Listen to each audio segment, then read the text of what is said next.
100కు పైగా దీర్ఘకాలిక సమస్యలకు ఎటువంటి ఆపరేషన్ దుష్ప్రభావాలు లేకుండా హోమియోపతి చికిత్స.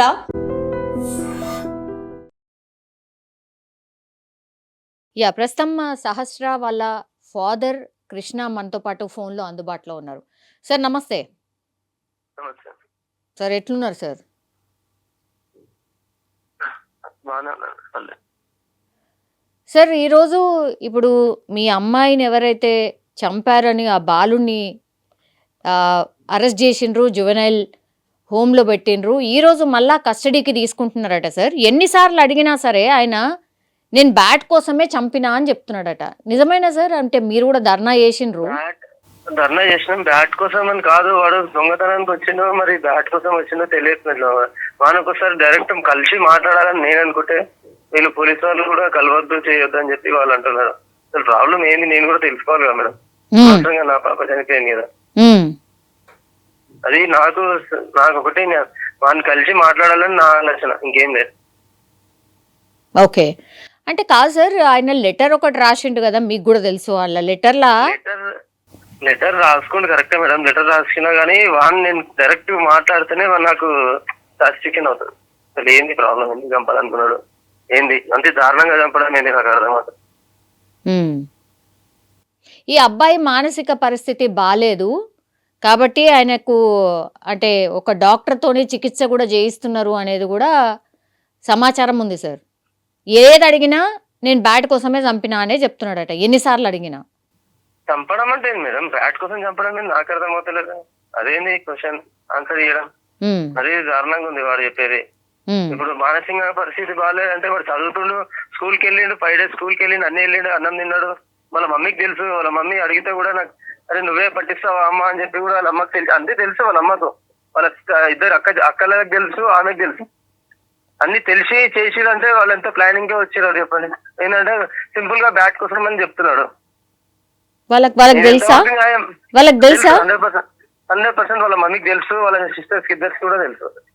ఎందుకంటే వాడు బట్టలు తీసుకొచ్చి అప్పుడు డబ్బులు ఎక్కడికైనా వస్తున్నాయి, డబ్బులు కొనుక్కుంటుండు, తింటుండు, బ్యాట్ మళ్ళా క్రికెట్ ఆడుతుండు, స్కూల్కి వెళ్ళిండు, అంత సంతోషంగా ఉన్నారు వాళ్ళు. వాళ్ళకి తెలియదే ఏమి ఉండదు కదా మేడం. వాళ్ళ మమ్మీ కూడా అడిగిందంట, ఏంద్రా నువ్వు కూడా చేసినావా అంటే, ఏం మమ్మీ నువ్వే పట్టిస్తావా నన్ను వాడు అన్నాడంట. వాడు అంత తెలిసినాక కూడా పోలీసు వాళ్ళకి ఎందుకు చెప్పలేదు? ఈమె అంత న్యాయంగా ఉన్నదంటే ఈమె కూడా ఎంత దారుణంగా ఉందంటే, డబ్బులు ఎట్లయినా రావాలి నాకు, అంతే ఏమైనా చేయండి నా కొడుకు అన్నట్టు ఫీలింగ్ లో ఈమె బతుకుతుంది. వాళ్ళ హస్బెండ్ జాబ్ చేయడు. ఈమె ఒక మెంటాలిటీ, ఆమె ఒక మెంటాలిటీ, ఆ పిల్లలది ఒక మెంటాలిటీ. మరి ఈ సొసైటీలో ఎందుకున్నారు వాళ్ళు నాకు అర్థమైతలే. అంటే అవును, మీ అమ్మాయి బర్త్డే కూడా వచ్చిండా ఈ బాబు? మేడం ఒకటి, మా పిల్లోడు క్రికెట్ ఆడతాడు గల్లీలో, ఆడుతుంటే వాడు దారిది వచ్చి ఆ పెద్ద పిల్లోడు వచ్చి ఇలా దాంట్లో ఆడడం ఏంది? వాడు వద్దంటే పిల్లలు వద్దంటారా ఆడుతుంటే అన్నారు కదా. వాడు బర్త్డే పార్టీ కంటే మా నా కొడుకు బర్త్డే, అది ప్రతి గల్లీలో ఏ బర్త్డే పార్టీకి వెళ్ళినా వెళ్తాడు వాడు. వెళ్ళి అందరికి ఫ్రెండ్స్ తో బాగుంటాడు, అంతే తప్ప అంత వెళ్ళడం కూడా తప్ప అంటే మరి ఇంకేం చేస్తాం మేడం, అర్థమవుతలేదు. వాడు వచ్చి పక్కలో ఎంత పెద్ద మెంటల్ గా ఉన్నాడని చెప్పి ఎవరైనా గుర్తుపడతారా చెప్పండి. వాడు డబ్బుల కోసము బ్యాట్ కోసం వచ్చిండు, దొంగతనానికి వచ్చింది. మా పాప బలి అయిపోయింది అక్కడ. అందరు సింపుల్ గా బ్యాట్ కోసం వచ్చిన చంపేసిన ఏంది, అది దారుణంగా మాట్లాడతారు అందరు. వాడు ఇచ్చే స్టేట్మెంట్ చాలా తప్పది. వాడు మైనర్ కాదు, పెద్ద మేజర్ మంద కొడుకాడు. వాడు ఎట్లా ఏందో వాడిని చూద్దాం, ఇక్కడ వెయిట్ చేయడమే తప్ప ఇంకేం లేదు కానీ ఏం చేసేది. పోలీస్ స్టేషన్ కి వెళ్తున్నారా? ఈ కేసులో ఏం జరుగుతుందో మీకు ఏమైనా ఇన్ఫర్మేషన్ ఉందా? వెళ్తున్నా, వాళ్ళకి ఏం చెప్పట్లేదు. ఈ స్టేషన్ లో అయితే ఈ కేసు గురించి ఏం మాట్లాడట్లేదు. నేను పోస్ట్ మార్టం రిపోర్ట్కి వెళ్తే కూడా పోస్ట్ మార్టం రిపోర్ట్ ఇవ్వట్లేదు నాకు. 23-24 days నాకైతే. ఏమన్నా అంటే ఇంకా రాలేదు, డాక్టర్ సంతకం పెట్టలేడు, ఇదే రిపీట్ చేస్తున్నారు అతను, ఇంకేం లేదు. పోస్ట్ మార్టం రిపోర్ట్ కూడా మీకు అసలు చూపించలేదు, ఇవ్వలేదు, ఇంకా రాలేదు, డాక్టర్ సంతకాలు పెట్టలేరు, ఇంకా రాలేదు, ఇదే చెప్తున్నారు తప్ప ఎందుకు రాస్తలేదు అని అనుకుంటలేరు, చేయట్లేదు. నాకు ఒక స్లిప్ ఇస్తారు గాంధీ హాస్పిటల్, అది కూడా వాళ్ళ దగ్గరే ఉంది. ఆ స్లిప్ ఇస్తానని నేను వెళ్ళి కనుక్కుంటాను కదా మామూలుగా, ఏముంది అసలు ఎందుకు రిపోర్ట్ రాలేదని చెప్పి, అది కూడా ఇవ్వట్లేదు నాకు. ఓకే, మీరు ఎవరిని కలుస్తున్నారండి? ఏ స్టేషన్ కి వెళ్తున్నారు? ఎవరిని కలుస్తున్నారు? ఎవరు మాట్లాడుతున్నారు? కుక్కట్పల్లి సిఎస్ సుబ్బారావు సార్ మాట్లాడారు.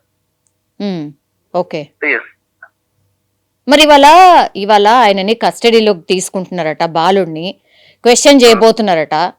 ఒకటే చెప్తున్నాడట, ఎన్ని వందల సార్లు ఎంతమంది అడిగినా సరే నేను బ్యాట్ కోసమే చంపినా అని చెప్తున్నాడట. బ్యాట్ ఇవ్వండి నేను ఆడుకుంటా అంటున్నాడట. నిజంగానే అవును, ఆ బ్యాట్ ఇవ్వండి నేను ఆడుకుంటా అంటుండట.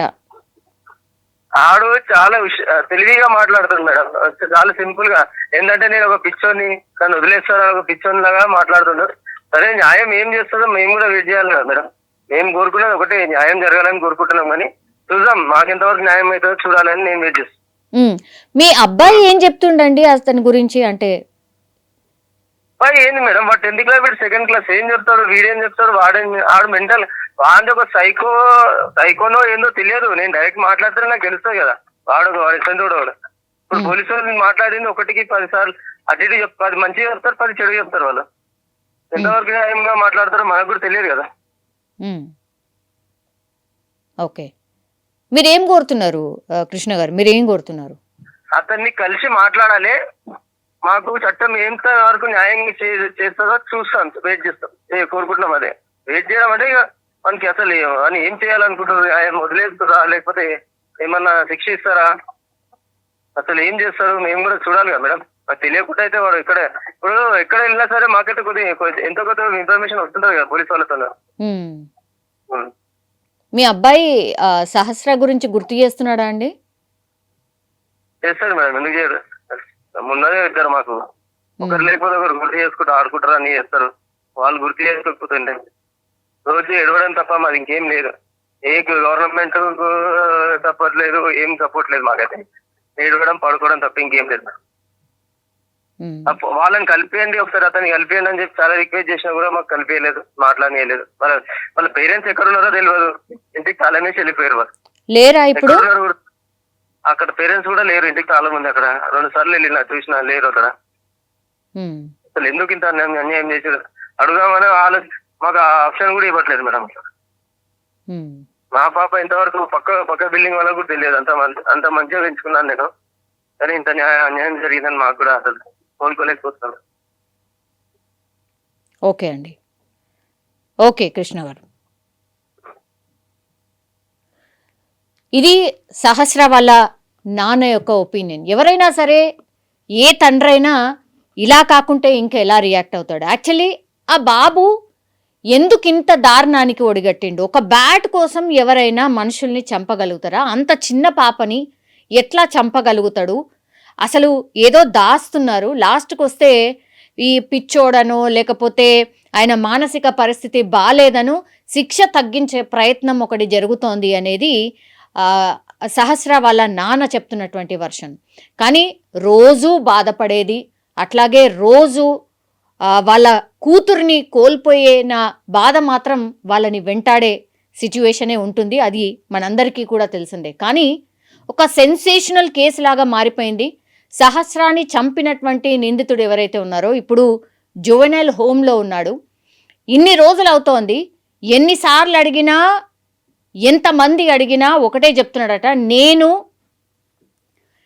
సహస్రాన్ని చంపింది బ్యాట్ కోసమే వెళ్ళాను, బ్యాట్ తీసుకున్నాను, తర్వాత అడ్డొచ్చింది ఆ పిల్ల కాబట్టి నేను చంపాను, ఇది మాత్రమే చెప్తున్నాడు. కానీ వీళ్ళ నాన్న కావచ్చు, జనరల్ పబ్లిక్ కూడా ఒక రకంగా షాక్ అయిపోయినరు. బ్యాట్ కోసం మనుషులను చంపడం ఏంది, అసలు మానసిక పరిస్థితి ఏంది, ఇంత దారుణంగా మనుషులు ఎట్లా తయారైనరు అని చాలామంది మాట్లాడుకున్నారు. ఇప్పుడు సహస్ర ఫాదరే మీకు ఈ ఆడియో క్లిప్లో మీరు వింటున్నారు కదా, వాళ్ళ పేరెంట్స్ ఎవరైతే ఉన్నారో వాళ్ళు ఇప్పుడు లేరు. ఇప్పుడు మాకు ఇంకా కూడా ఎక్కడ కూడా రూమ్ దొరికే పరిస్థితి లేదు. ఆ ఓనర్ వాళ్ళు కూడా సరే దొరికేంత వరకు మమ్మల్ని అక్కడే ఉండనిచ్చారు కాబట్టి మేము అక్కడే ఉంటున్నాం ప్రస్తుతం. మా బాబు ఇప్పుడు అక్కని గుర్తు చేసుకుంటూ చాలా టైమ్స్ ఏడుస్తున్నాడు అన్నటువంటి మాట చెప్తున్నారు. సో ఇది ఫ్యామిలీ, ఏ ఫ్యామిలీ అయినా సరే ఒక మనిషిని కోల్పోయిన తర్వాత పడేటటువంటి బాధ.